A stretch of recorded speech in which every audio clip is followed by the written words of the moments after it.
Hi guys. So I wanted to share with you how I put my seam binding through the holes for my pocket letter. I had a question from Tara.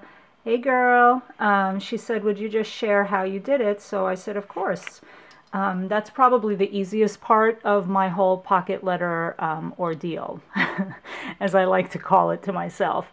So I really don't measure, but I will measure today. What I did was before I filmed the video, I did a trial run and I cut the seam binding. So I didn't even measure it, but I will measure to see how long it is. So it looks like, let's see, 2, 4, 6, 8.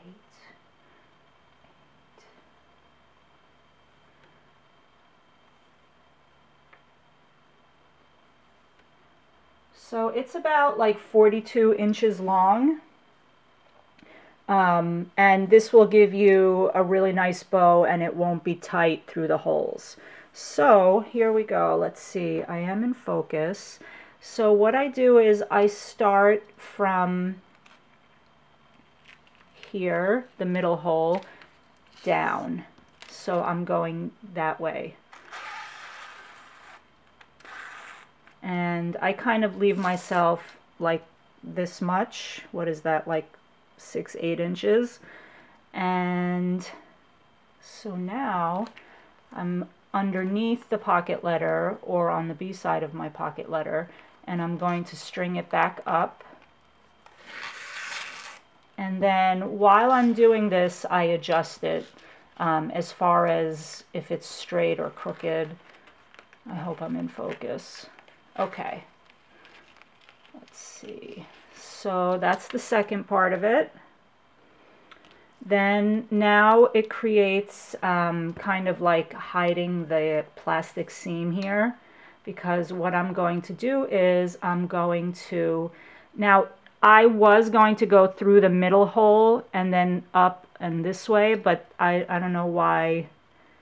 I think I did it this way so that when I knot it, it makes a pretty, it snips it here so that it's not too bulky. So then I go down here, back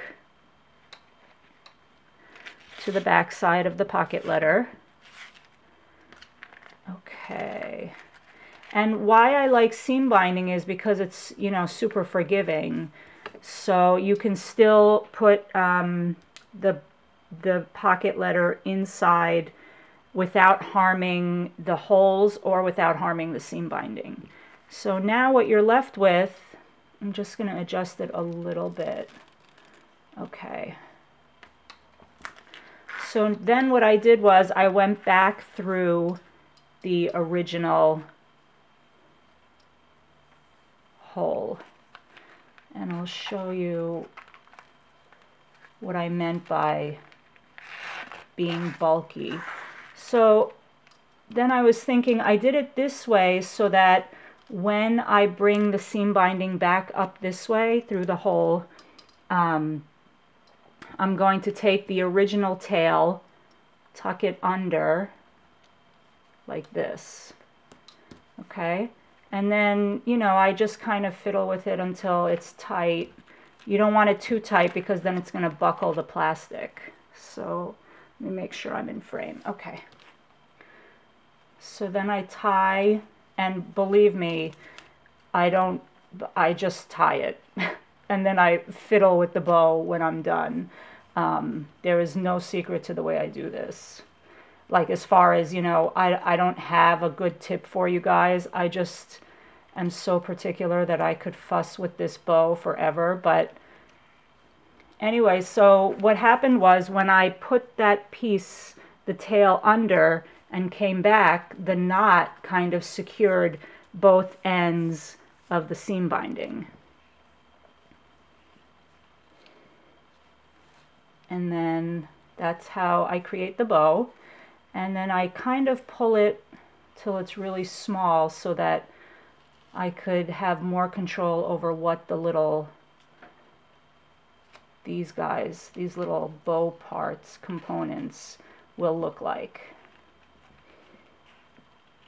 Okay, and I want it to kind of be a little bit loose so that when the recipient binds it, it will just hang. So I hope that I was in frame for all of that. And this to me is like a little bit too much. But then what I'll do is I'll go ahead and clean up the tails. And the seam binding I'm using is, what does that say? Aquarelle. So this is, I get this from New York at a place called, it's Zipper Stop. You can find them online as well. It's Hug Snug. And they're just downtown, so you can go, for those of you who live in the area, you can go downtown to the shop and buy these instead of ordering them online. So that was called Aquarelle. And then after it's done, you know, you just, if you like what you see, that's great. If not, you adjust the bow again. And I like to leave myself enough of a tail so I can cut it if I don't like the way it looks. So this particular color seems to be a little more stiff than the white one I used, which I think was chalk white for Natalie's pocket letter. But yeah, that's it. So if you have any other questions, just let me know.